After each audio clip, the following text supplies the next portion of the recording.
there have been a lot of great coaches in NBA history, man. From household names like Pat Riley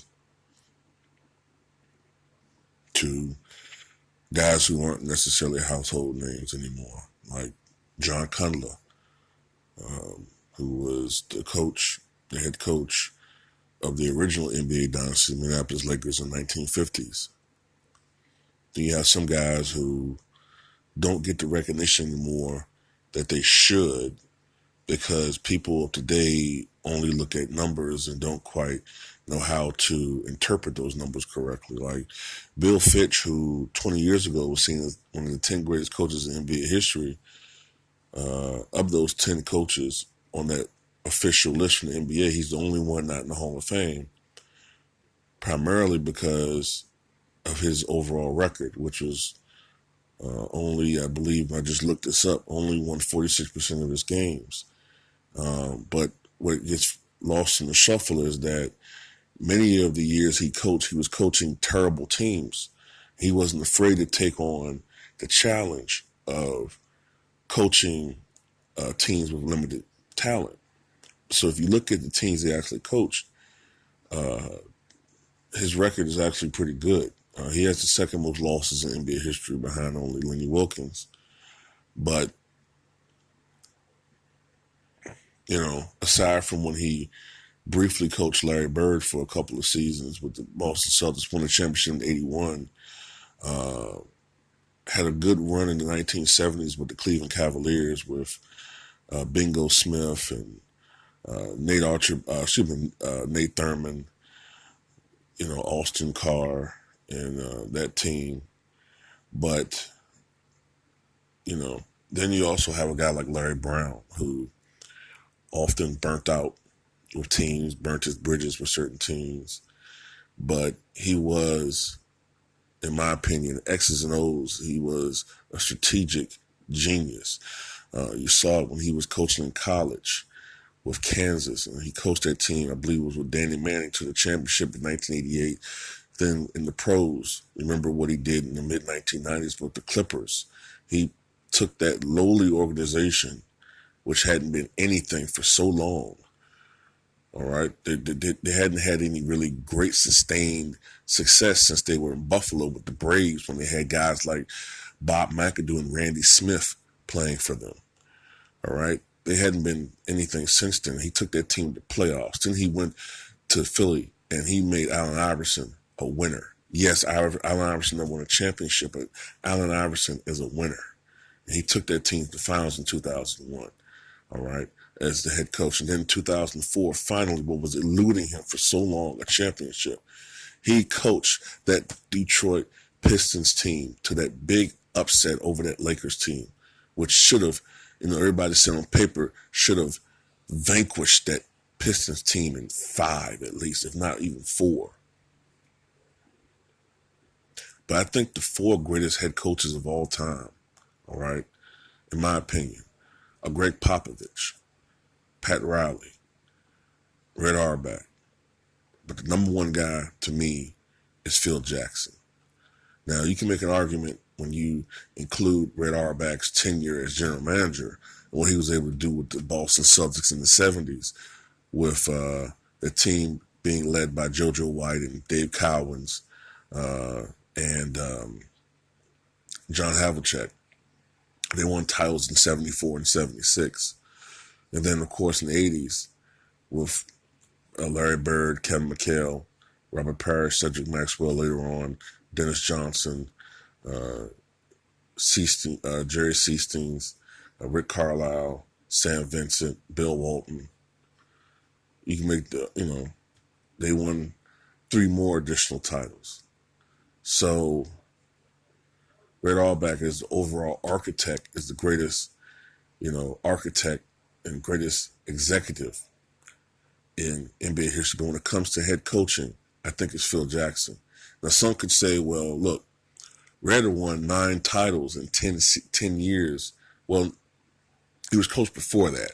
But during a stretch, he won championships in 9 out of 10 years. And the only year he didn't win it, in 1958, it took Bob Pettit's greatest game of his playoff career, arguably his greatest game of his career, 50 points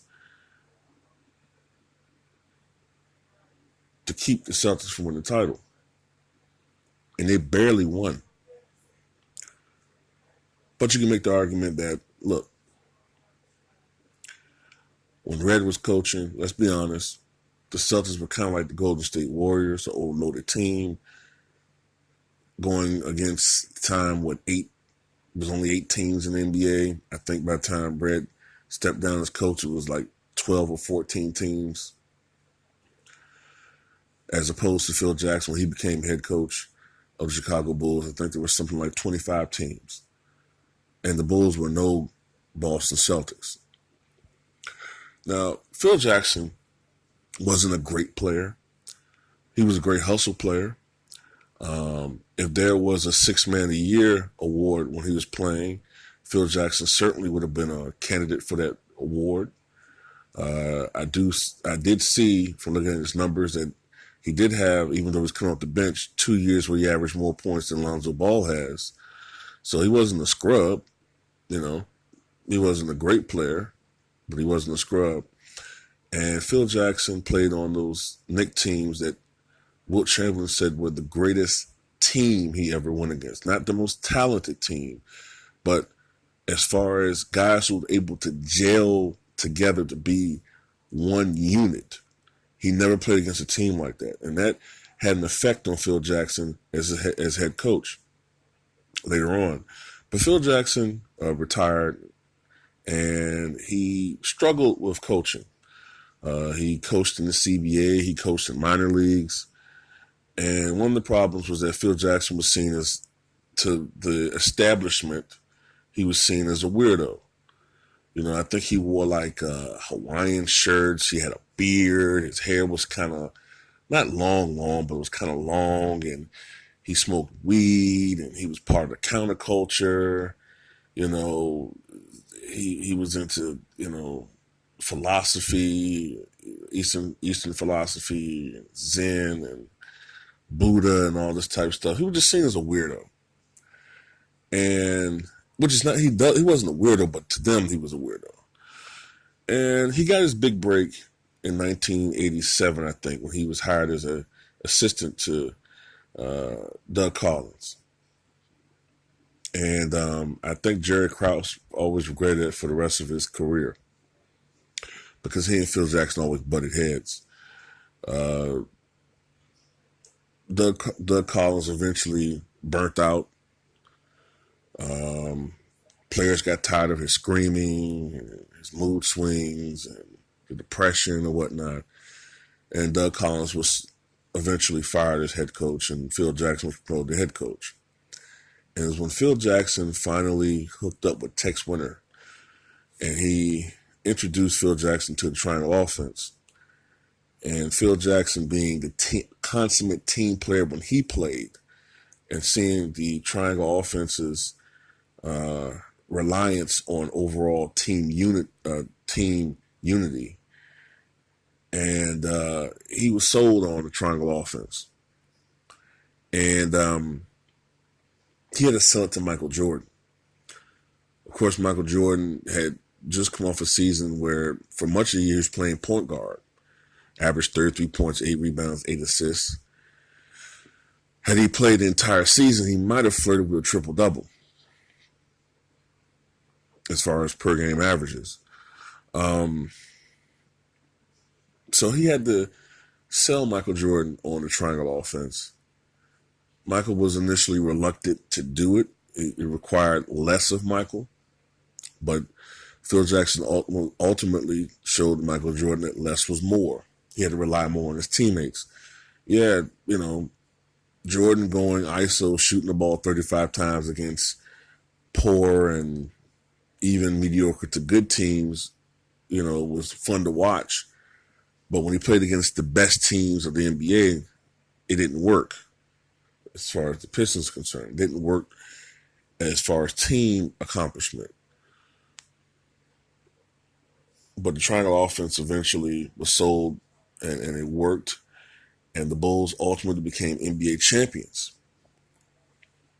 And then they repeated. And then they three-peated.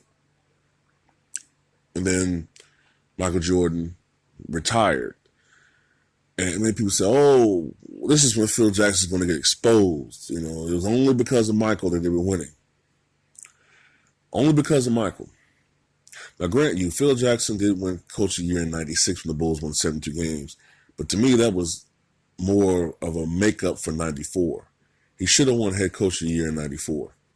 What he did that year, with Michael Jordan gone, the way that he and the assistant coaches, the way that Scottie Pippen elevated his level of play, the way that Horace Grant elevated his level of play to becoming an all-star, the way that B.J. Armstrong seriously elevated his level of play, finally taking over for good the starting position from John Paxson. That team won 55 games, only 2 less than the year before. And Pippen missed the first 10 games of the season. Had he played those games, who knows? The Knicks, who, if I'm not mistaken, won 57 games that year. The Bulls, if they had home court advantage in that series, who knows? The Bulls could have beaten them. They went 7 games with them. Everyone thought the Knicks was going to sweep the Bulls. The Bulls won 7 games. And yeah, it ended up being a 99-79 blowout, but it was still kind of nick and tuck until later into the game when the Knicks put the game away. After Horace Grant left, the Bulls became a 500 club. But then Jordan comes back, not quite the same player, but they put better pieces around Jordan, got Dennis Rodman.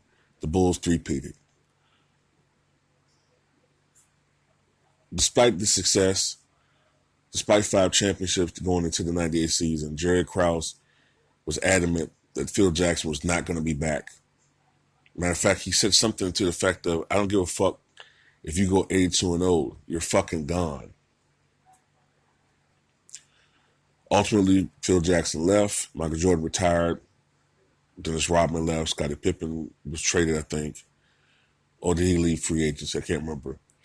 But ultimately, Jerry Krause ended up being exposed as an egotistical fat slob who, couldn't build a team on his own. He broke up the dynasty, and he still hated in Chicago for that. But Phil Jackson went to the Lakers. He said he was going to be done with coaching, but took a year off, came back with the Lakers. And people got to remember that Shaq was seen as a loser before Phil Jackson. He got swept in '94 by the Pacers, got swept in the finals in '95 by the Rockets, got swept in '96 by the Bulls, lost in 5 games in '97 to the Jazz, got swept by the Jazz in '98, and in '99, in '99 they got swept. I think it was by the Kings. I'm not certain about that year, but I know they got swept. And Shaq, look, you're putting up 25, 26, 27 points, 13 rebounds, blocks, yeah. Unstoppable, but you can't get it done. Kobe, you're a phenom, but you're shooting air balls in the playoffs, man. Who do you think you are? You guys can't, you got all this talent, but you can't win. Enter Phil Jackson, all right? The great politician that Phil Jackson is. And the Lakers, in 1 year, become an unstoppable force. They three-peat.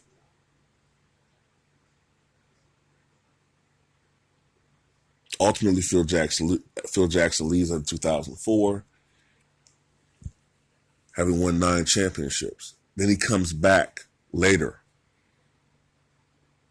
with Pau Gasol on Andrew Bynum, who I don't think it's lost that Bynum fell off as a player after Phil Jackson retired for good as head coach of the Lakers in 2011. Ultimately, Phil Jackson wins 2 more titles. And I want to say this too, for this Golden State shit.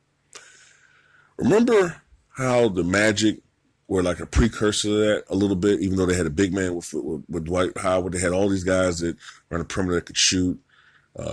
Michael Petrus, Rashard Lewis, there's some other guys, Turkoglu. Remember, and everybody was like, how Lakers going to stop these guys that can shoot?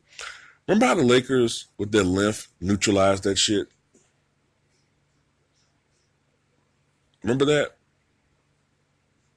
They neutralized 3-point shooting. neutralized Dwight Howard. I'm not saying that Golden State can be shut down, but to me, to beat the Golden State Warriors, you have to kind of play like how Phil Jackson teams played. And Phil Jackson, 11 NBA championships. It's unparalleled, and it won't be repeated. And to me, Phil Jackson is the greatest head coach of all time. I've kind of debated whether to say successful or greatest, but he's the greatest. All right. And if he comes back to the Lakers and wins another title and makes it 12, there's no peer.